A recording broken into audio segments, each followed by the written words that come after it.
اعوذ باللہ من الشیطان الرجیم بسم اللہ الرحمن الرحیم۔ مومن کرام، ماہ مبارک شعبان چل رہا ہے اور اس مبارک مہینے کے مخصوص اعمال ہیں جو شریعت مقدسہ میں بیان ہوئے ہیں۔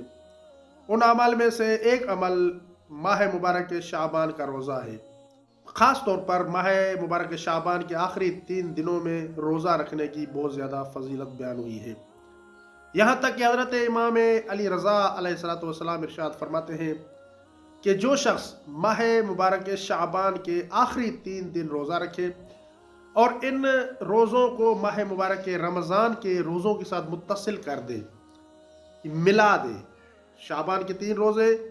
اور پھر ماہ مبارک رمضان کے روزوں کے ساتھ اسے ملا دے، تو امام علیہ السلام ارشاد فرماتے ہیں تو اللہ تعالیٰ اسے 2 مہینے مسلسل روزہ رکھنے کا اجر و ثواب عطا فرماتے ہیں۔ تو اس لیے کوشش کریں کہ ماہ مبارک شعبان کے روزے رکھیں، خاص طور پر یہ آخری ایام، خاص طور پر ہو سکے تو آخری 3 دنوں میں